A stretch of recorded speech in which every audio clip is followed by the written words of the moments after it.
So the mask has finally slipped on Hasbro Wizards, the D&D Magic the Gathering corporate overlord. Yes, it's another week, and yes, Hasbro still exists, so yes, that does indeed mean there's another scandal. Believe me folks, I'd love to change the titles of these videos too, but this one really drops the casket. It's probably one of the nastiest, most revealing scandals that I've ever covered on this channel, and millions of others think so too. Things are so bad for Hasbro Wizards right now, in fact, that their social media platforms on Instagram and Twitter, or X, that will never not feel weird to say, are being flooded by angry commenters. And WotC have even had to restrict comments on their social media platforms as a result. Yes, this is very reminiscent of the OGL scandal, which is not a great time to be reminiscent of. Kinda like being reminiscent of the Dust Bowl, or World War II. And the reason for all the vitriol being directed at Hasbro Wizards right now can be traced directly to a recent decision of the company. And also, to be honest, the historical marketing of Hasbro Wizards generally. You know, all those values and principles that they espouse to believe in? This is kind of one of those classic, you just built an ancient alien burial chamber, buddy, now you gotta lie in it situations. I mean, no one forced you to create all those ominous half-man, half-xenomorph statues, but you did, so, you know, get in. And in this case, the ancient alien burial pyramid is Hasbro and Wizards of the Coast's historical claim to being a progressive company, which is something that they take a lot of pride in. Like many companies, they claim to support inclusion on their website, dedicating an entire section to diversity and inclusion. But Wizards don't just care about this when it comes to hiring. They've also famously banned Magic the Gathering cards for racist and insensitive imagery. They've gotten rid of game concepts like half races in 1 D&D. Hell, I mean, they removed the term race from Dungeons and Dragons entirely. And though they often get criticized for their record on sensitive depictions, hello, how does they do frequently retort that as a company, they care about marginalized people and they claim to value diversity in the role-playing game hobby. For example, just after the dark days of the OGL scandal, Wizards of the Coast held a content creator summit. And at that summit, WotC were at pains to express that they have a process and that they hire outside cultural consultants to review their content prior to publication. They do not want to step on anyone's toes. And this follows a long history. For years now, Hasbro Wizards have been at pains to tell us that they care about and are committed to diversity, representation, accessibility. Laudable goals, but perhaps not quite true. Because there is a trend to all the instances where they claim to care about diversity and representation. For most of it, this has been purely aesthetic. They have acted with words, and as George R.R. Martin famously wrote that one time he actually deigned to release a book, oh dear god, when is the next one coming? Words are wind. And this month, the mask slipped, and Hasbro Wizards have truly revealed themselves for what they really are and what they really believe in. Because they just cancelled Dungeons and Dragons and Magic the Gathering for over 260 million Portuguese speakers, most of whom live in the global south. And Portuguese translations of D&D and Magic the Gathering will no longer take place in the future. And this has, of course, caused a huge outcry in the global Dungeons and Dragons community. The WotC social media channels, like their Instagram account, is now being spammed with angry comments, most of which happens to be in Portuguese, demanding that Wizards retract this decision. Commenters are pointing out the hypocrisy of Hasbro Wizards, and they're also posting the Brazilian flag over and over and over again. People are not happy about this change. So why then have Hasbro Wizards taken such an obviously unpopular decision that clearly clashes with their stated goals and values? I mean, it couldn't have been for the health of their unpaid social media interns, that's for sure. Well, in their statement on this cancellation, Wizards of the Coast simply said that, quote, "We are making the difficult decision to halt Portuguese product later this year. Too bad. So sad." Okay, not the most enlightening of statements. They did at least provide some rationale on D&D Beyond, saying, quote, "Dungeons and Dragons is a global game that we strive to make accessible to our wide and varied audience. However, we've had to confront some rising costs and shifts in global demand, even as D&D continues to grow. Portuguese language product sales have not kept pace with rising costs across the board, which means that we are making the the difficult decision to halt Portuguese product later this year. Now, importantly in this statement, Hasbro Wizards are not saying that it's not profitable to keep releasing Portuguese language products. They're still making money. It's just that the translated books are not making enough money for Hasbro Wizards. They're just not profitable enough. Now, this follows a trend for Hasbro Wizards. Portuguese isn't alone in being discontinued recently. In 2022, Hasbro also stopped producing D&D and Magic the Gathering in Russian and simplified Chinese. And I'm gonna take a wild guess here and assume that most viewers of this video speak English, at least as a primary or secondary language. And if you don't, well, hi? Oh, what do you get out of this? Is it the funny pictures? The lava lamp background? I don't get it. Wait, why am I even asking this? I mean, you clearly don't understand me.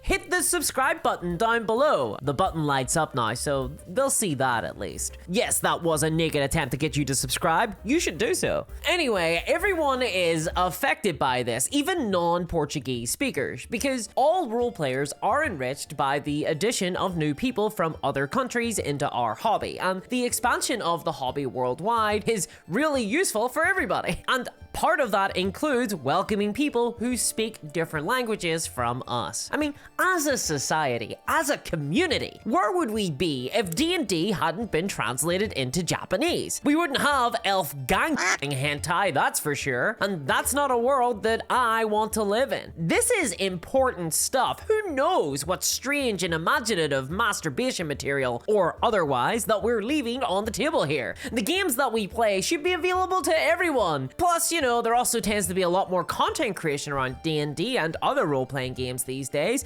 made by indie developers who get their start with these games, and they come from all around the world. It could be the case that in the next couple of years you play a game, or have already played a game made by someone from a country that isn't where you're from, and maybe they were originally not bilingual either. The entire hobby is enriched by the addition of more people. Plus, you know, maybe one of those Portuguese speakers will eventually go on to be a desperately needed dungeon master in an online international game. This hobby is a lot more global nowadays, and personally, I've played online games of D&D with people from all around the world, even a Canadian once. How exotic. But the thing that really rankles my crankles is the hypocrisy of this decision. A hypocrisy that is not lost on the Portuguese-speaking community, because those who rely on these translated D&D books tend to be the poorest and youngest people in their respective countries. Those who aren't bilingual, because not everyone can speak English, and as a result, these translated books do have a role to play in making RPGs more accessible, in a way that only a company the size of Hasbro Wizards can actually achieve. See, if Hasbro Wizards care so much about diversity and representation as they claim to do so, then we must question how come they're so unwilling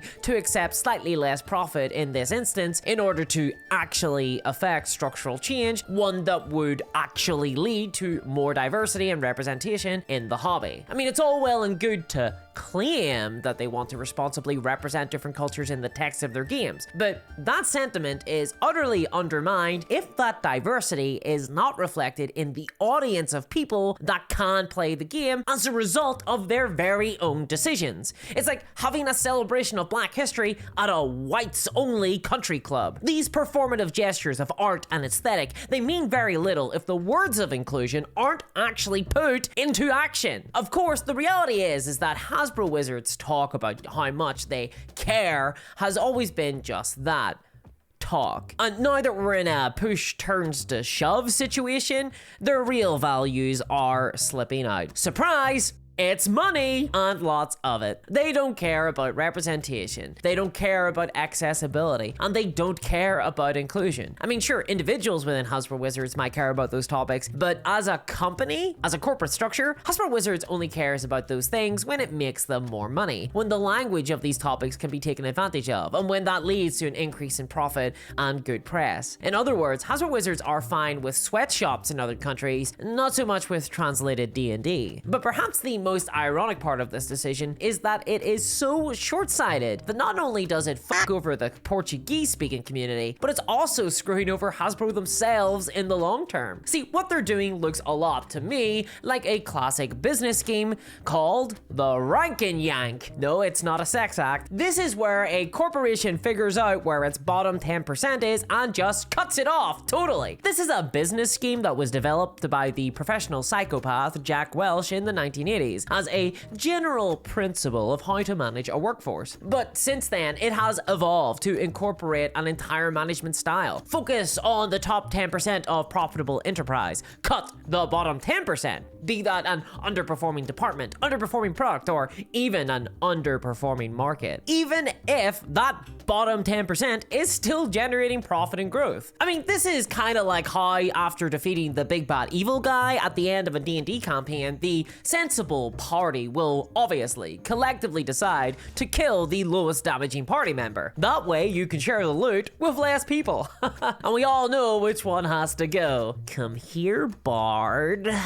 Just one question though, what happens during the next campaign? How many times can we keep doing this? Killing the bard, then the monk, then the cleric, and then the fighter. Oh wait, no more party left. Yeah, this whole scheme looks great in the short term, like you've just saved a lot of money by cutting the least profitable part of the business. Get out of here, Brazil! But it has a devastating long-term impact because there is a delay between investment and return. Like feeding a little pet ghoul that you discovered in the death pits. Sure, it's gobbling up all that precious flesh and meat that you want to consume yourself, but one day it will be all grown up and able to bring you more flesh than it ever consumed. Don't kill the ghoul, just pay some meat now for many meat later. You haven't thought about the meat, cocks. For the YouTube censor, that's meat, comma, cocks, not meat cock. Fuck, I just said it. In this case, if we look at the group that Hasbro are abandoning with this decision, it's those who live in Brazil and elsewhere who do not speak English, a demographic of people who tend to be younger. These are the next generation of D&D players, the next generation of role-playing gamers, the ones who will be spending money in games in 5, 10, 15, 20 years. A whole new generation of players, utterly abandoned by Hasbro Wizards. But remember, Hasbro aren't making decisions for the betterment of RPGs 20 years from now. They're not making decisions for the long-term health of the hobby. They're making decisions for Chris Cox and this year's shareholder report. And remember, Chris is going to get paid more as a direct result of this decision to disenfranchise all these Portuguese speakers. And that's the part where all those values about inclusion and diversity start to disappear. So this will seem like sensible business, like they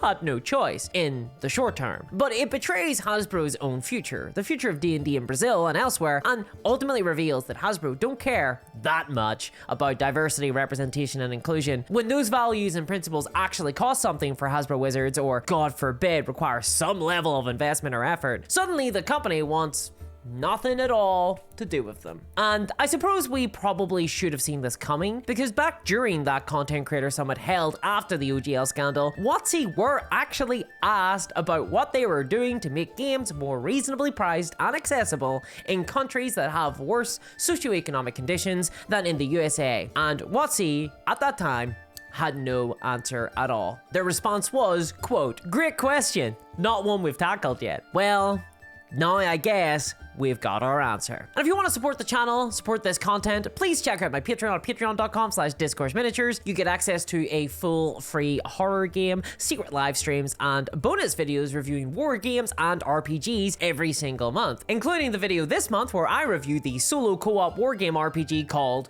Nightwatch: Blood and Bone. You can play this game solo, but is it any good? Well, you'll have to check out my Patreon to find out. Your support is the only way that I'm able to create this content. So a massive thanks to my existing patrons, especially CryptoKev. I couldn't do this without you. And I'll catch y'all next time. Bye-bye.